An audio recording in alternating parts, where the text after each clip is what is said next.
Bonjour et bienvenue pour une nouvelle vidéo sur le VDI. Donc là on va voir la dernière partie qui est la passerelle, donc le RD Gateway qui permet d'ouvrir depuis l'extérieur le VDI, donc la virtualisation de bureaux, d'applications, etc. de façon sécurisée. Donc pour ce faire on va rajouter le rôle sur notre serveur qui héberge aussi le web access. Donc c'est lié.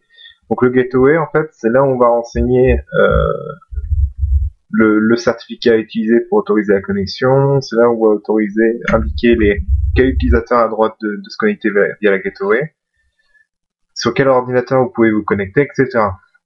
Donc c'est un peu l'endroit où on va gérer tous les contrôles d'accès. Donc une fois le rôle installé, il faut régénérer les certificats. Donc pour ce faire, il propose, donc il y a une petite fonctionnalité en bas qui dit qu'il faut les changer. Certificat, il faut donner exactement le même nom que l'URL externe. Donc pour ma part, j'ai donné home.tieno.fr. Je parcours pour chercher le certificat qui m'a déjà servi pour le précédent rôle. Il faut impérativement que le certificat du web access et de la passerelle soit le même. Donc on valide, on applique les certificats. On voit que c'est réussi.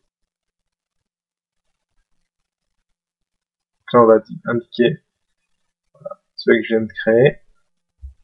Donc ce certificat, il faut le déployer par GPO sur les postes. Des gens qui vont utiliser le web access, par exemple les PC portables. Sinon, ils auront le message qu'on va voir un petit peu tout à l'heure, disant qu'ils ne peuvent pas s'y connecter parce qu'ils n'ont pas le certificat adéquat. Donc, là, on voit bien que c'est configuré en sorte que si c'est en local, il ne passe pas par la passerelle, mais en tout cas, s'il n'arrive pas à résoudre les nœuds, il passera directement par la passerelle. Donc, le rôle est installé. On va maintenant aller se connecter au bureau à distance pour voir qu'est-ce qu'il faut configurer à la passerelle pour voir qu'est-ce que l'on peut configurer. Donc, le gestionnaire de passerelle des bureaux à distance. Dans les stratégies, on va faire la propriété pour dire quel certificat utiliser.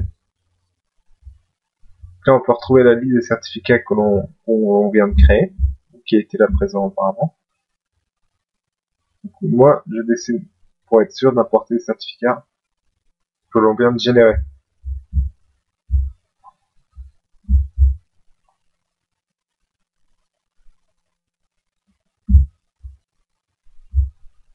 Voilà. On demande le mot de passe. Et parfait, il a été importé.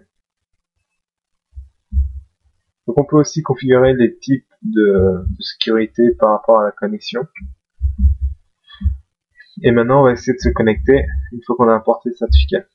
Donc je n'ai pas mis à jour mes stratégies locales, donc je n'ai pas encore le certificat. Et là on voit bien qu'il y a un message d'erreur parce que la passerelle dit qu'il faut le certificat qu'on a créé juste avant. Donc je vais l'installer sur mon poste.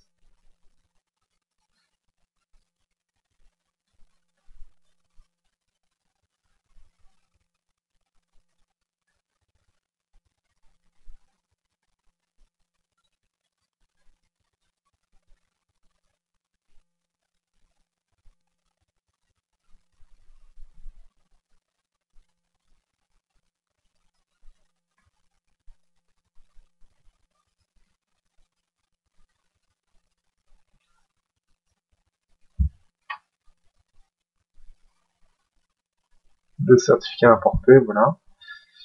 On va pouvoir maintenant utiliser la passerelle correctement. Donc là, je suis en local. Donc la connexion se fait très rapidement. Il n'y a aucune latence. Parce que il détecte qu'on est en local, donc il ne passe pas par la passerelle. Enfin, c'est pas une liaison directe avec le broker. Maintenant, on va faire le même test, mais depuis une connexion externe. Donc sur mon routeur, j'ai ouvert le port 80 et 443, donc le HTTPS. pour autoriser la connexion depuis l'extérieur vers ma passerelle. Donc voilà, là je suis sur un ordinateur distant.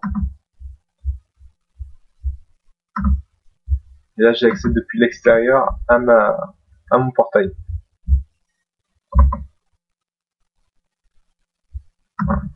Donc je m'authentifie.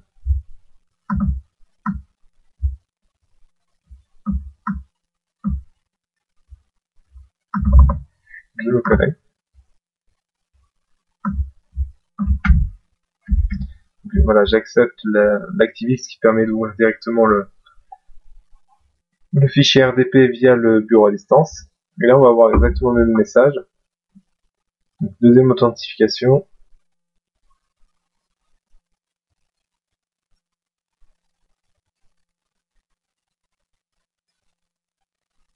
Voilà, exactement le même message du certificat. Donc là je vais faire la même manipulation, je vais l'installer.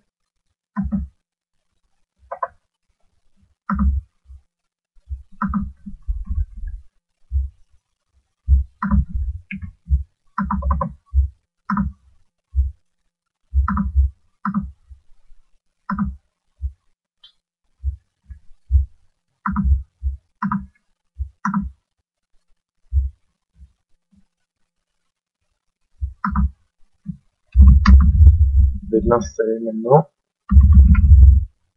Ça, une fois fait par GPO, c'est totalement transparent pour les utilisateurs.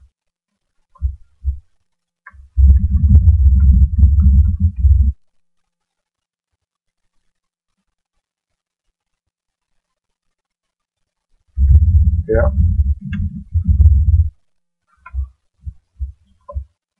on va retenter de se connecter. Connexion. Donc là, la session s'ouvre. Donc depuis l'extérieur, on peut accéder à notre environnement virtuel de façon très simple, en gérant très facilement les accès.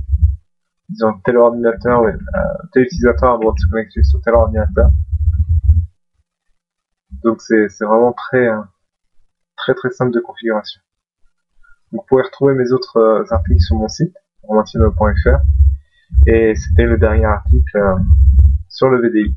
Voilà, bonne journée, au revoir, à bientôt.